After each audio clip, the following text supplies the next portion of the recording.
Bible कहेले कि पाप का मजूरी तो मृत्यु है, मगर परमेश्वर का वरदान हमरी प्रभु यीशु मसीह में अनंत जीवन हवे।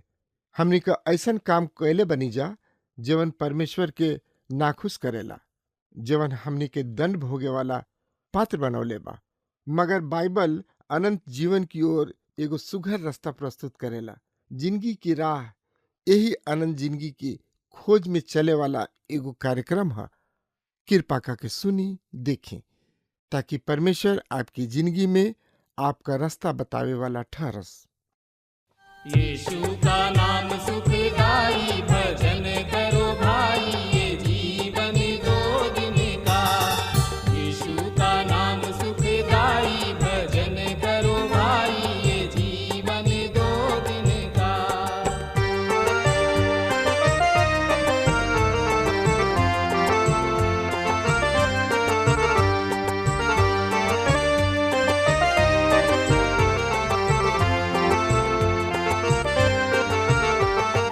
ई जिंदगी जैसे बहे बहरिया, ई जिंदगी जैसे बहे बहरिया, ई नहीं माँ उड़ी जाई, भजन करो भाई, ये जीवन दो दिन का। यीशु का नाम सुखदाई, भजन करो भाई, ये जीवन दो दिन का।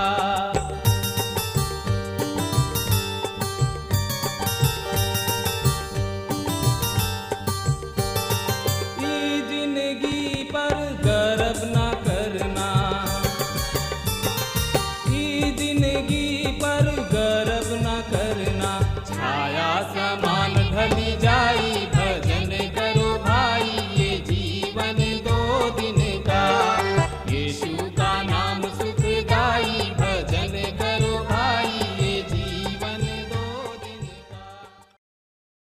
हाँ मित्र, ये अध्याय में हमने के देखे के आज हमने के नाना प्रकार के परीक्षा सबसे जूझ रहल बानी जा।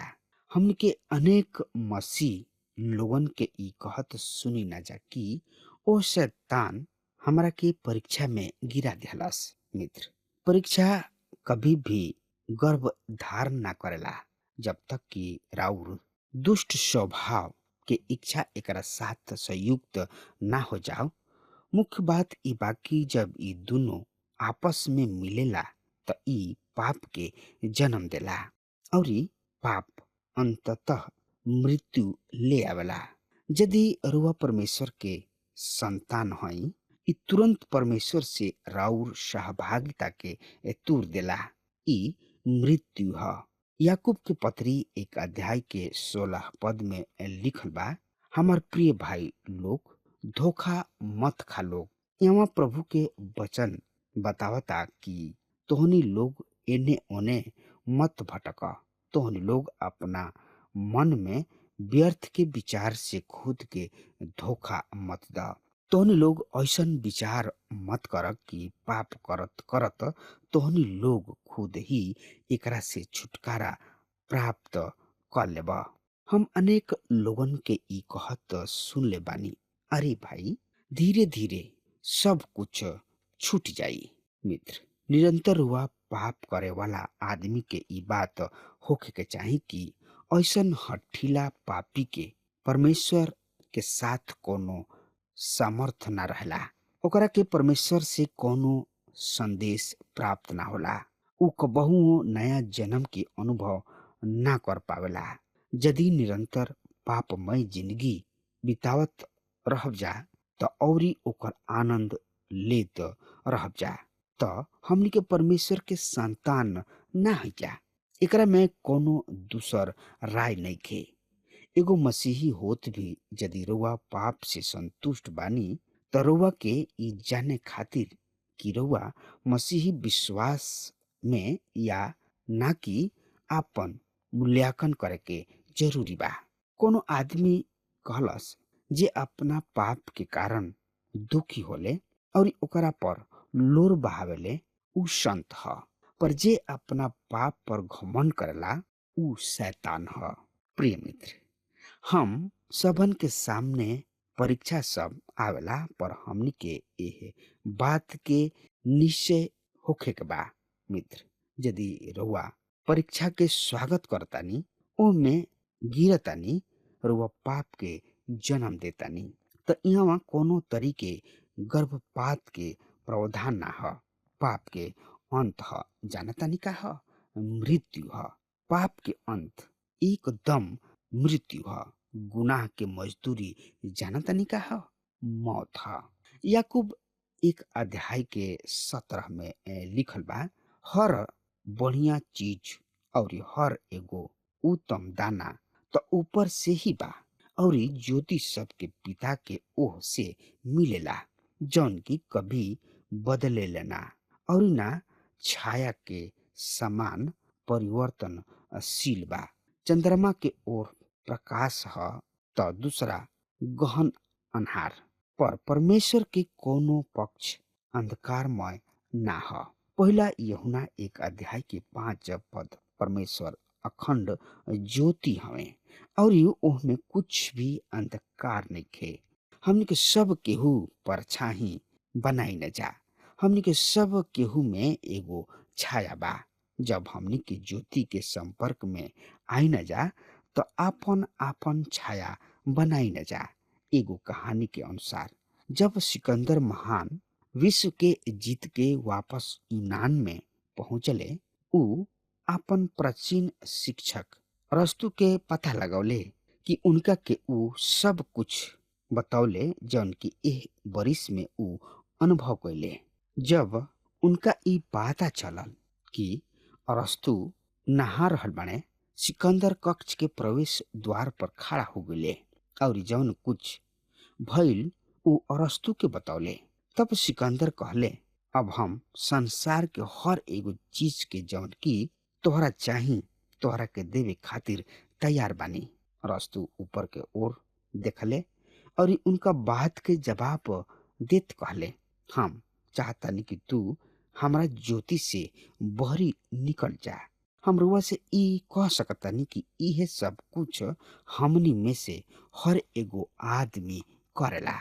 हमनी के परछाई डाली न जा, पर परमेश्वर में कोनो छाया नहीं खे। परमेश्वर पूरा के पूरा ज्योति हमें। दूसर बात यहाँ याकूब बतावताने जौन की कबहुओ बदले ना। मित्र, परमेश्वर कबो ना बदले वाला परमेश्वर हमें। सृष्टि के नियम बतावेला परमेश्वर अनेक मसीही लोगन के समान ना हमें, जौन की आज ऊपर बाणे तो कालू नीचे पहुंचेलन। उन लोग की जिंदगी चक्र बार करत रहेला। तीसर की बात, हर एगो बढ़िया चीज और हर एगो उत्तम वरदान ऊपर ही से बा। मित्र, यदि रोवा किने कोनो उत्तम वरदान बा तो ऊ परमेश्वर से आइल बा।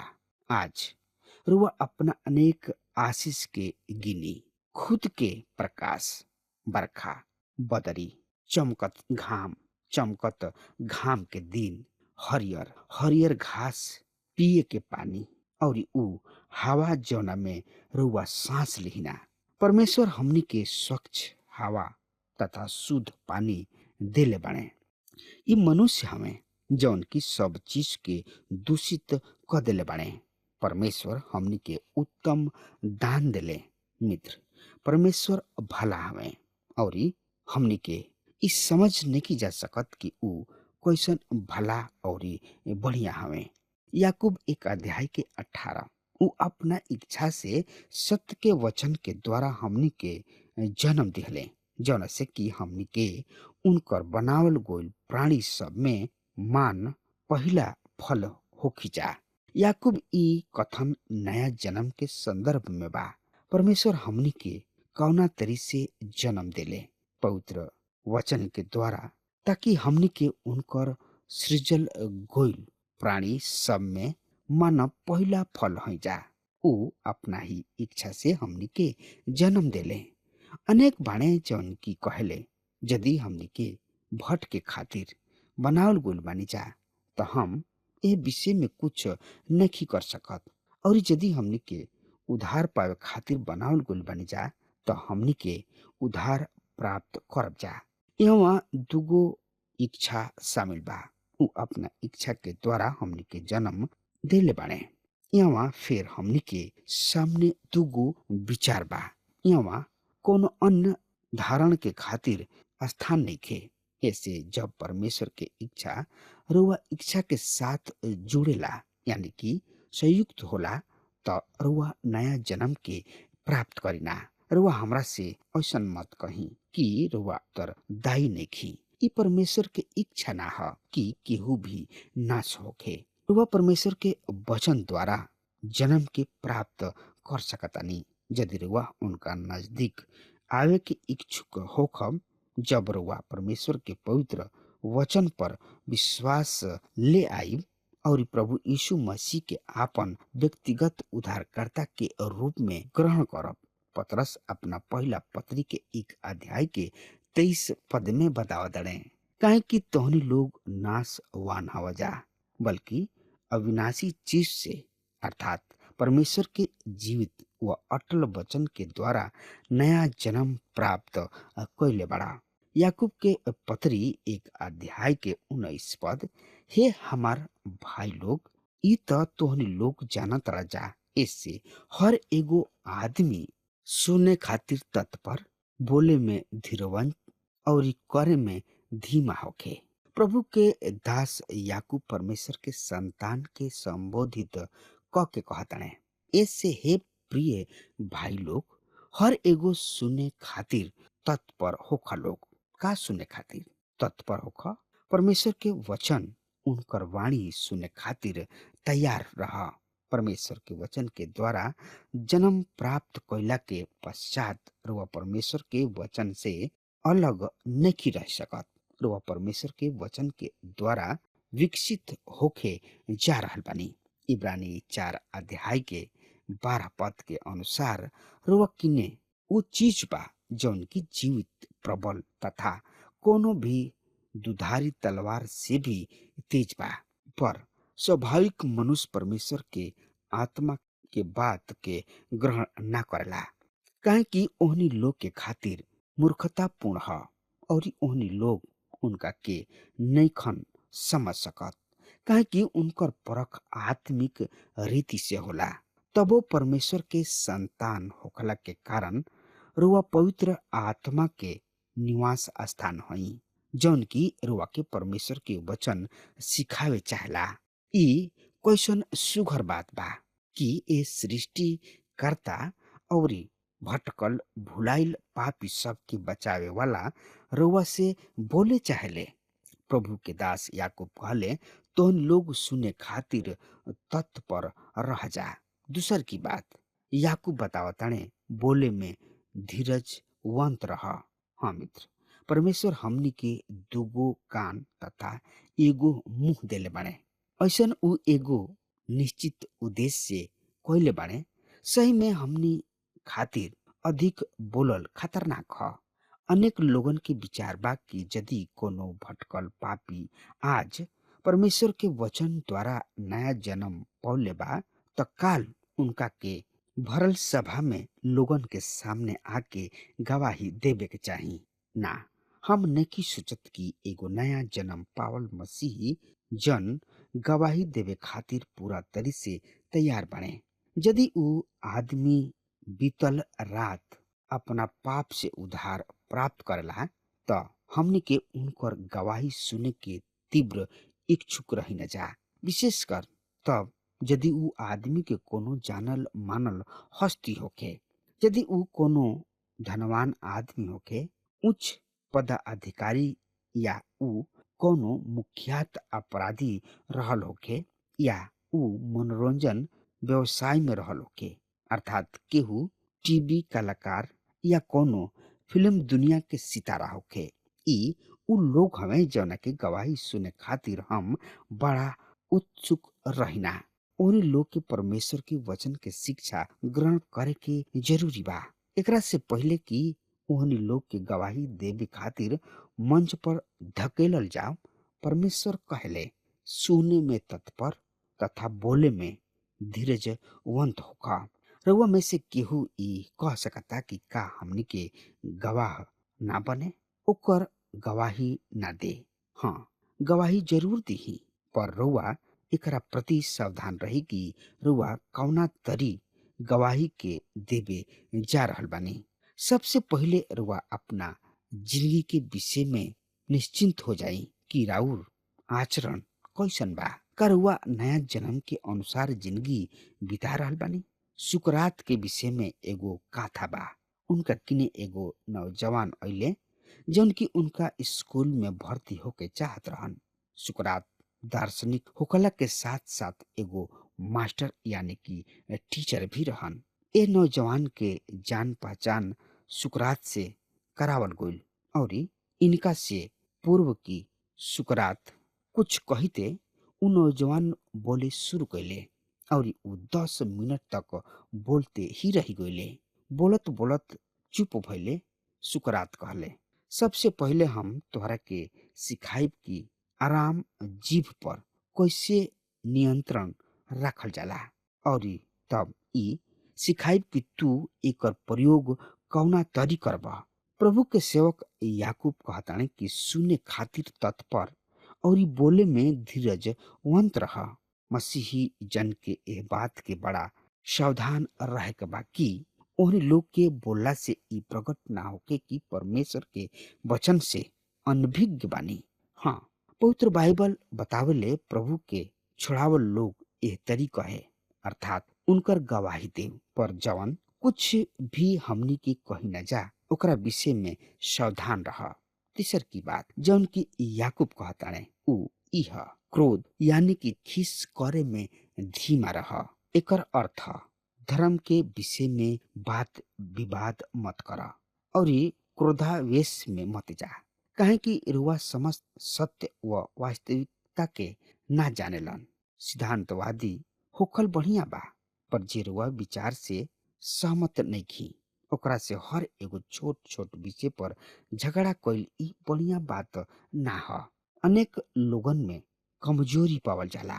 आज अनेक मसीही विश्वासी अपना क्रोध स्वभाव के कारण अपना मसीही गवाही के नष्ट कर देले बने। वो खुद भी अनेक आशीष सबसे एक कारण वंचित हो गए बने। हमने की क्रोध करे में धीमा काहे होके के चाही। याकूब 1 अध्याय के 20 पद, काहे कि मनुष्य की क्रोध परमेश्वर की धार्मिकता व निर्वाह नहीं कर सकत। हमरा इस स्वीकार करे में कोनो संकोच नहीं कि ई पद के पढ़े से पहले हमने के धार्मिक काम के पीछे क्रोध से जर उठत रहन मुआवे के तैयार हो जाले। पर एह पद के पढ़ला के पश्चात हमरा क्रोध के विषय में परमेश्वर के परिदृश्य के ज्ञान भइल।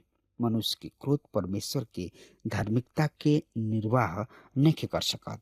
तब से हम प्रार्थना करीना कि प्रभु हमरा के ऐसन प्रार्थना सिखाव कि हम गरीब लाचार खातिर प्रार्थना कर सकी और क्रोध करे में हम धीमा हो सकी।